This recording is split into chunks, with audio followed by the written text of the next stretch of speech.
Assalamualaikum warahmatullahi wabarakatuh. Nama saya Bintang Suisadi Arif dari kelas 12 IPA 3, absen 6. Di sini saya akan menjelaskan sedikit pelajaran sejarah Indonesia tentang Indonesia dalam panggung dunia. Yang pertama, landasan ideal dan konstitusional politik luar negeri bebas aktif. Landasannya ada 3, yaitu landasan ideal, landasan konstitusional, dan landasan operasional. Nah, yang pertama itu landasan ideal. Landasan ideal dalam pelaksanaan politik luar negeri Indonesia adalah Pancasila. Muhammad Hatta pernah mengatakan bahwa Pancasila merupakan salah satu faktor objektif yang mempengaruhi politik luar negeri Indonesia karena kedudukan Pancasila sebagai falsafah negara. Dasar-dasar politik luar negeri Indonesia secara garis besar. Yang pertama, mempertahankan kemerdekaan bangsa. Yang kedua, memperoleh barang-barang dari luar untuk memperbesar kemakmuran rakyat. Yang ketiga, meningkatkan perdamaian nasional. Yang keempat, meningkatkan persaudaraan segala bangsa. Yang kedua adalah landasan konstitusional. Berkaitan dengan konstitusi negara Indonesia yaitu UUD 1945. Dalam pembukaan UUD 1945, alinea pertama landasan konstitusional pelaksanaan politik luar negeri Indonesia jelas dipaparkan bahwa sesungguhnya kemerdekaan itu ialah hak segala bangsa, dan oleh sebab itu maka penjajahan di atas dunia harus dihapuskan karena tidak sesuai dengan pri kemanusiaan dan pri keadilan. Dengan kata lain, politik luar negeri Indonesia menentang segala bentuk penjajahan di dunia. Terus, yang ketiga adalah landasan operasional. Landasan operasional politik luar negeri bebas aktif diperlukan agar prinsip bebas aktif dapat dioperasionalkan dalam politik luar negeri Indonesia. Sejak awal kemerdekaan hingga masa Orde Lama, landasan operasional pelaksanaan politik luar negeri bebas aktif sebagian besar dinyatakan melalui pidato-pidato Presiden Soekarno. Pada masa demokrasi terpimpin terjadi perubahan dalam landasan operasional pelaksanaan politik luar negeri bebas aktif.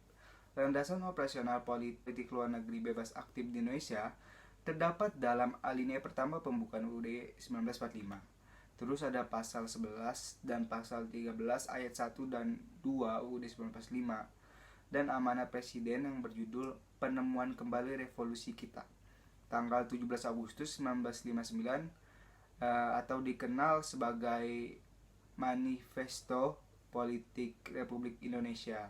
Amanat tersebut memuat tujuan jangka pendek dan jangka panjang kebijakan luar negeri Indonesia, yaitu melanjutkan perjuangan anti-imperialisme ditambah dengan mempertahankan kepribadian Indonesia di tengah-tengah blok barat dan blok timur.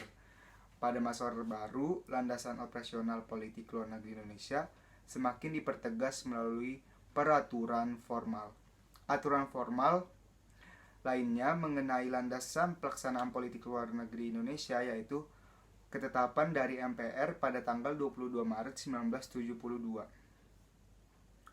Melalui semua itu, secara jelas tampak bahwa arah politik luar negeri Indonesia yang bebas dan aktif berorientasi dengan kepentingan nasional, mendukung perjuangan kemerdekaan bangsa, menolak segala bentuk penjajahan, serta meningkatkan kemandirian bangsa dan kerjasama internasional bagi kesejahteraan rakyat.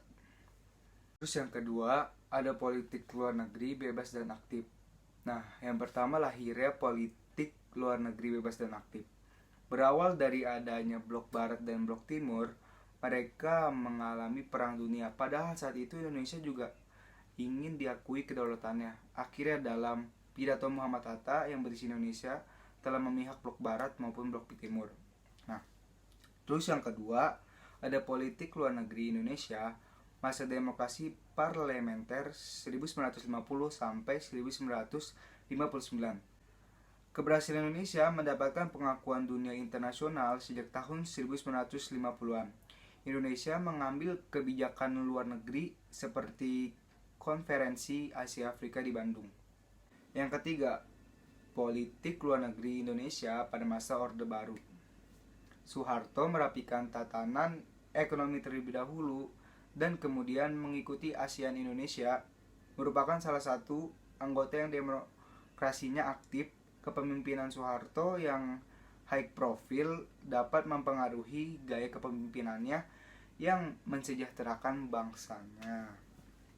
Terus yang terakhir, yang keempat, politik luar negeri Indonesia era proklamasi. Yang pertama, pemerintahan Habibie disibukkan memperbaiki citra Indonesia di tanah internasional. Terus yang kedua, pemerintahan Abdurrahman Wahid kembali memperbaiki citra Indonesia di mancah internasional setelah berpisahnya Timur-Timur.